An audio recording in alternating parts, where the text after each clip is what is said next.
You are sitting in a waiting room. Your phone is dead. There is nothing to read, nothing to look at. Just you, a chair, and 13 empty minutes. Your hand starts twitching toward a pocket that holds nothing. You feel it in your chest, that itch, that low hum of restlessness. Most people call this feeling boredom. But scientists who study the brain call it something else entirely. They call it one of the most dangerous states a human mind can enter. And in 2014, they proved it. Here is what they did. Researchers at the University of Virginia, led by psychologist Timothy Wilson, put people alone in a bare room. No phone, no book, no windows, just a chair and their own thoughts for 15 minutes. Simple, right? Then came the twist. Before the silence started, each participant was shown a small device that could deliver a mild electric shock to their wrist. Everyone said the shock was unpleasant. Some even said they would pay money to avoid feeling it again. Then Wilson gave them a choice.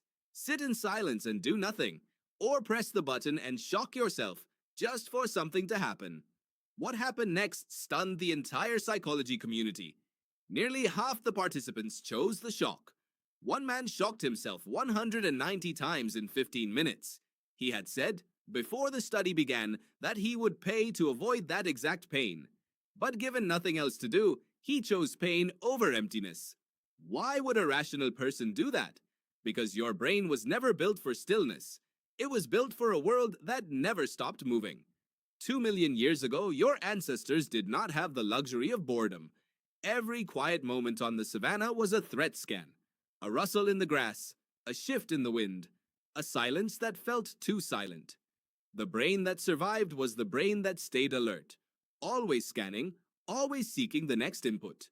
Stillness meant danger. Stillness meant something was wrong. And that ancient wiring never got the memo that the danger disappeared. This is where neuroscientist Marcus Raichle enters the story. In the early 2000s, Raichle discovered something researchers had ignored for decades. When your brain has nothing to focus on, it does not go quiet. It switches on an entirely different network.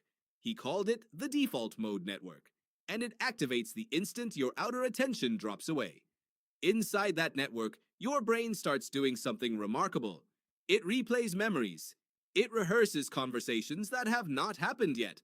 It stitches together fragments of your past and future into a kind of internal simulation. Boredom, it turns out, is not an empty state at all.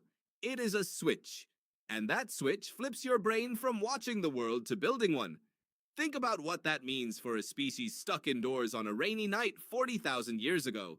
No hunt, no gathering, no predator to track, just firelight and idle hands. That is precisely when something extraordinary started happening in human history. Archaeologists have found that the earliest cave paintings, the ones in Chauvet and Lascaux, cluster around evidence of long periods of enforced stillness, harsh winters, storm seasons, times when your ancestors were trapped inside, fed, safe, and unbearably understimulated. And what did they do with that unbearable stillness? They picked up charcoal, they mixed ochre with fat.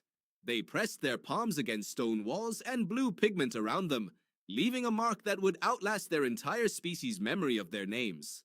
Boredom did not stop your ancestors. It built the first art gallery on Earth. But here is the twist inside the twist. Boredom only builds something when it is allowed to sit long enough to become unbearable. Psychologist Sandy Mann tested this directly in 2014, the same year as Wilson's shock experiment. She had one group of participants sit and do something mind-numbingly dull, like copying numbers out of a phone book. Then she gave everyone a simple task. Come up with as many creative uses as you can for a plastic cup. The bored group crushed the control group, not by a little, by a wide margin. Their minds, starved of external input, had gone looking for something to build internally, and when given the chance, they built faster and stranger ideas than the group that had been kept comfortably occupied the entire time. Mann's conclusion was almost poetic.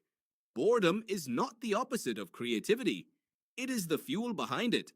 So why does this feel wrong? Why does boredom feel like punishment instead of fuel? Because somewhere in the last 2 decades, you stopped ever having to feel it. Your phone answers the itch before it fully forms.